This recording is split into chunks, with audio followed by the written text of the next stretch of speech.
Assalamualaikum warahmatullahi wabarakatuh. Selamat datang kembali di channel YouTube Galeri Wedding bersama saya Robi Kurniawan. Kawan-kawan, apa kabarnya saat ini? Saya doakan semoga kalian tetap sehat ya di masa pandemi COVID ini, tetap bisa bertahan, tetap bisa mendapatkan pekerjaan-pekerjaan lain ya. Semoga masalah ini cepat berlalu. Oke, saya buat video ini karena semalam ada ketemu sama teman-teman ya yang sesama fotografer, videografer. Nah ternyata banyak dari mereka itu yang sudah nggak bisa punya pekerjaan lagi. Terus mereka kepingin banget bagaimana kondisi balik ke semula supaya mereka bisa bekerja, supaya mereka bisa mendapatkan job lagi, dan supaya dapur ngebul lagi. Kawan-kawan para weddingers sekalian, menghadapi masalah lockdown saat ini tentu ada wilayah yang di luar kuasa kita, yaitu kebijakan pemerintah. Nah, kebijakan ini buat kita nggak bisa ngapa-ngapain gitu. Karena kita tahu selama 2 bulan kemarin tidak ada satupun wedding yang boleh jalan kan. Jadi teman-teman sama sekali nggak bisa job. Yang punya tabungan syukur masih bisa bertahan. Kalau yang nggak punya tabungan gimana? Tapi alhamdulillah saya sendiri sebelum ini ya pas juga ada beberapa ini ya, ada beberapa musibah. Jadi kita sama-sama nggak punya tabungan lah. Jadi sama-sama menderita. Selama ini kan pernikahan memang sudah dilarang. Tapi alhamdulillah kayaknya ada gambaran bahwa pernikahan sudah mulai diperbolehkan. Namun yang saya tahu itu ada beberapa poin yang harus tetap dijalankan. Ternyata hanya boleh nikah di KUA seperti itu. Terus hanya boleh mungkin sekitar 6 orang. Jadi bagaimana kita bisa dapat uang, ya kan? Dan itu juga permasalahan teman-teman yang ketemu sama saya semalam gitu. Jadi begini, saya sih hanya bisa memberikan saran, teman-teman. Kebijakan pemerintah itu kan didasarkan ke kondisi daerah masing-masing. Saran saya, mungkin bagi daerah kalian yang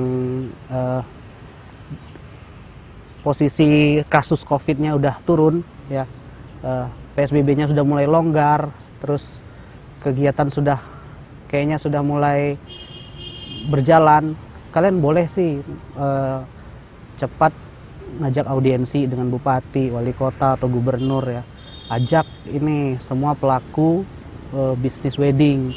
Nah, tunjukin ke pemerintah bahwa pelaku wedding ini banyak loh yang pengangguran, baik dari dekor, tenda, terus fotografer, videografer, pemain band, MC ya, orang sound, AC, kipas. Mereka punya banyak kru dan berapa banyak vendor yang ada di satu kota kan.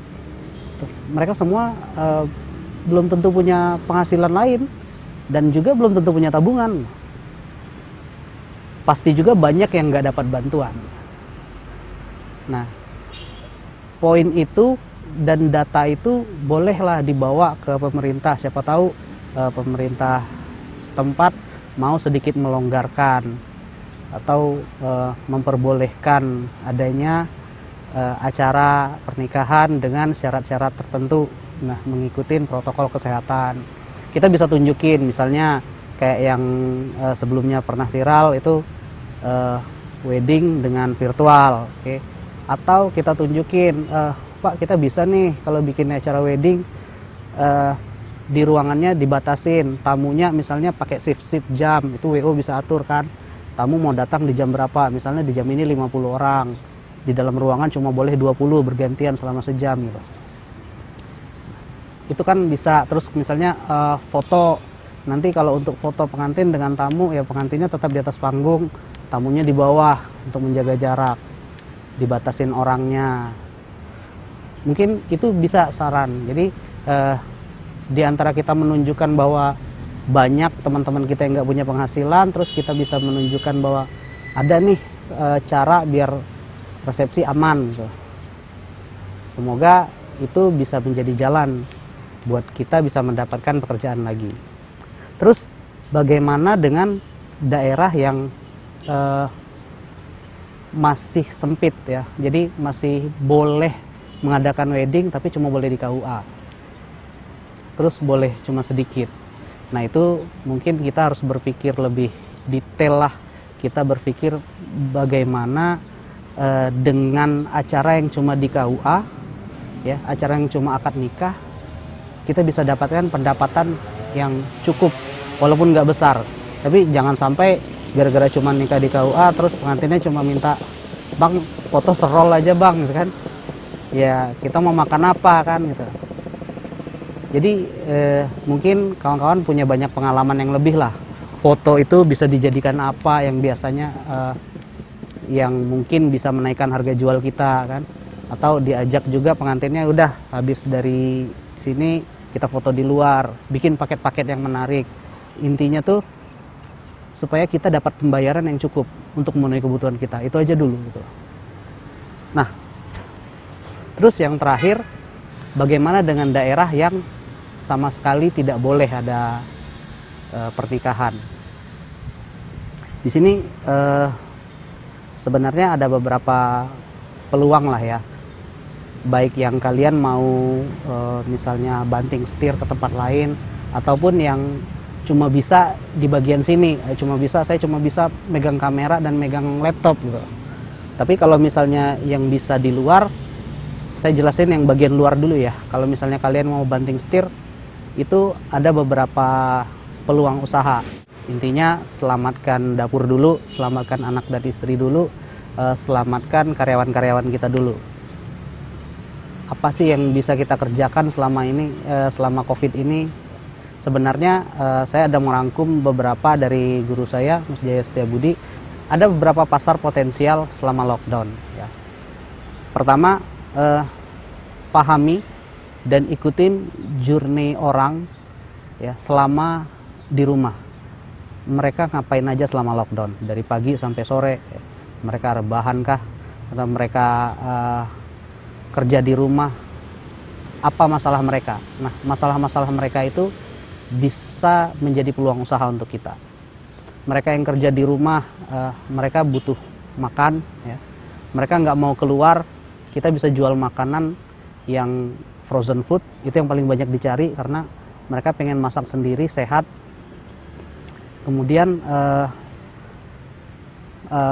ready to cook atau ready to eat ya. Alhamdulillah saya juga sebelum masa COVID ini sempat menjalankan usaha mie ayam instan ya, mie ayam belago. Jadi makanan-makanan instan atau makanan-makanan yang frozen itu sangat dibutuhkan pada saat ini. Yang kedua itu kalian bisa menjual produk kesehatan atau produk kebersihan ya, seperti kayak kemarin sempat hand sanitizer rame, masker atau apapun itu lagi.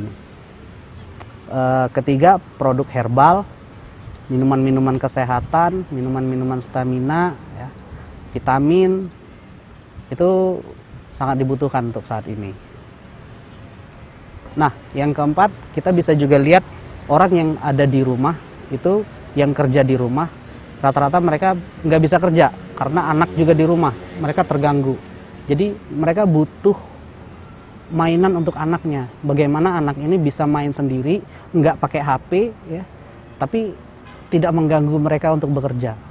Nah, di sini sebenarnya ada peluang untuk kita. Mainan apa yang orang tua sukain untuk kasih anaknya? Ya, mainan-mainan yang ya mainan kita zaman dulu kan bisa kita buat lagi. Seperti sekarang sudah ada tuh yang karpet ular tangga yang dadunya dari bantal gitu, biar anak bisa main. Terus mainan-mainan kita zaman dulu apa yang bisa kita produksi lagi, yang bisa kita jual. Itu pasti banyak lebih disukai orang tua daripada anaknya dikasih handphone dan gadget. Kemudian home gym ya, kebutuhan kesehatan, olahraga di rumah yang simpel-simpel itu banyak dibutuhkan. Nah, selain itu bagi kalian yang nggak bisa produksi, bagi yang nggak bisa buat produk, yang nggak bisa jualan, bikin makanan, itu kalian bisa jualan sebagai reseller atau dropshipper lah. Kalau reseller mungkin harus punya modal, beli barang dulu terus kalian cari profit di situ. Nah, tapi kalau dropshipper itu kalian cukup promosiin barang banyak di internet, di marketplace, barang itu yang kalian tinggal jualin, kalian tinggal promosiin, orang beli ya mereka yang punya barang yang tinggal kirim kan atas nama kalian. Nah, itu yang sesuatu yang gampang untuk bertahan. Kawan-kawan, kita nggak usah malu untuk jual apa aja untuk bertahan hidup ya. Brand besar seperti KFC aja masih buka stand di pinggir jalan yang modal meja kecil jualan ayam, padahal KFC sudah sebesar apa. Terus yang saya lihat di sini Pizza Hut itu bukan jualan lagi pakai meja ya, bahkan motor-motor yang biasanya untuk delivery itu mereka modal banner satu, motor tuh parkir di pinggir jalan, mereka jualan pakai itu aja. Nah, mereka nggak malu. Kenapa kita mesti malu, ya kan? Oke, bagi kalian yang cuma bisa bekerja di komputer atau di kamera, sebenarnya masih banyak peluang usahanya ya. Pertama, kalian bisa menjadi YouTuber. YouTuber ini boleh ngevlog, main game, terus musik ya. Nah, pendapatan YouTube itu sebenarnya bisa dari AdSense, bisa dari endorse, atau bisa dari data follower Instagram kalian atau data subscriber kalian. Nah, kalau ngomongin data nih, sebenarnya balik lagi kita punya data kan. Kalian sudah berusaha di wedding ini berapa tahun sih gitu? Setahun, 2 tahun, 3 tahun, 4 tahun belakangan itu kalian punya berapa banyak klien? Kalian masih punya kontaknya. Kalian bisa kumpulin semua WA-nya. Nah, cari kesamaan di antara semua klien-klien kalian itu. Misalnya 4 tahun belakangan itu pasti mereka mempunyai anak kecil, ibu-ibu muda, mama-mama muda. Nah, mama-mama muda ini kebutuhannya apa sekarang? Ya mereka walaupun di rumah mereka pengen tetap cantik, ya kan? Kita bisa jualan makeup. Ya kayak tadi mainan anak. Mereka rata-rata yang mama muda ini nggak bisa masak. Makanan frozen food itu paling dibutuhkan. Mereka pengen masak, tapi mereka nggak bisa masak. Ya kita siapin lah yang tadi ready to cook. Jadi tanya orang tua kalian atau tanya istri kalian bisa masak apa gitu loh. Kalau kita siapin makanannya, misalnya mereka pun sebenarnya bisa beli bumbu, tapi kadang banyak juga yang nggak tahu gimana sih cara bersihin ikan, ya kan? Nah, kita siapin aja satu paket sudah selesai, jadi mereka tinggal buka, masukin ke panci, masak. Jadi mereka bangga, mereka bisa masak. Itu sebenarnya peluang buat kita. Kemudian selain dari YouTuber, kalian bisa buka e-learning. Kalian yang bisa foto bisa buat kelas-kelas ngajarin foto ya. Nah, di setiap daerah itu pelaku UKM tuh banyak banget. Pelaku UKM bisa ratusan bahkan ribuan. Di sini aja udah ribuan sebenarnya pelaku UKM. Nah, UKM ini butuh belajar foto produk. Ya kalau kalian buka kelas yang nggak mahal, saya rasa untuk tiap hari juga pasti banyak tuh. Kelas-kelas yang 100.000 banyak, apalagi kalian buka kelas yang harga 20.000, bisa 100 orang, bisa 50 orang, ya kan, ngajarin foto produk dengan HP seadanya, bikin beberapa kali atau ganti materi, itu bisa peluang usaha. Jadi kita ngelakuin apa aja, yang penting kita bisa bertahan di sini. Ya, untuk kalian yang nggak bisa ngajar misalnya, apalagi sih kalian cuma bisa desain. Oke, kalian bisa jualan desain ya. Banyak sih sekarang pengusaha-pengusaha di luar itu yang awalnya jualan offline, ternyata mereka harus tutup ya. Mereka harus tutup dan mereka harus jualan online, berpindah. Nah, mereka nggak punya tenaga untuk ini.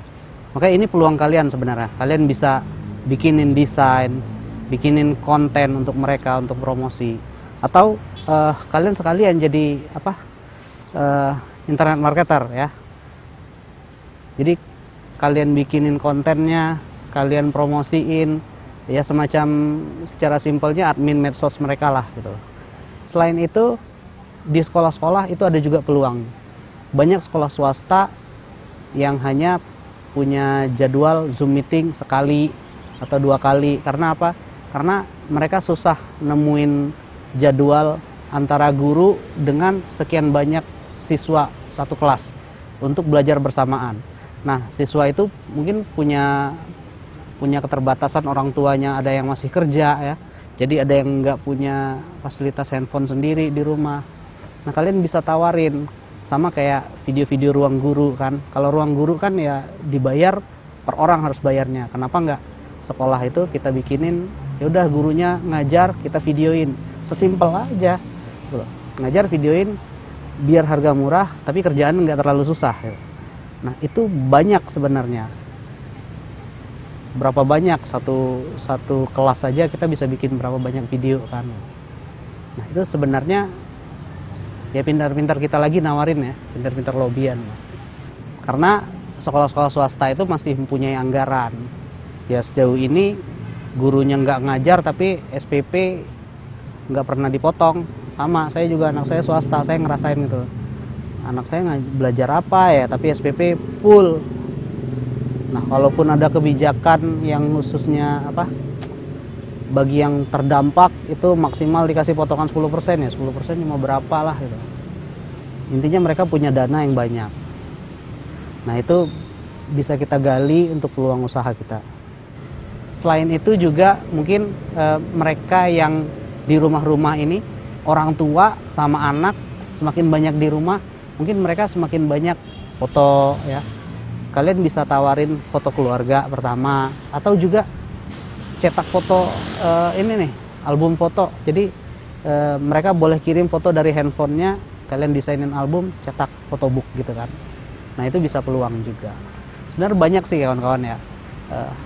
Saya nggak bisa sebutin semua karena kebetulan ini aja yang ingat ya. Tapi kalau kalian punya ide yang lain, tolong tulis di komentar. Siapa tahu bermanfaat untuk kawan-kawan kita yang lainnya. Intinya begini, imanin aja apa yang terjadi gitu, ya.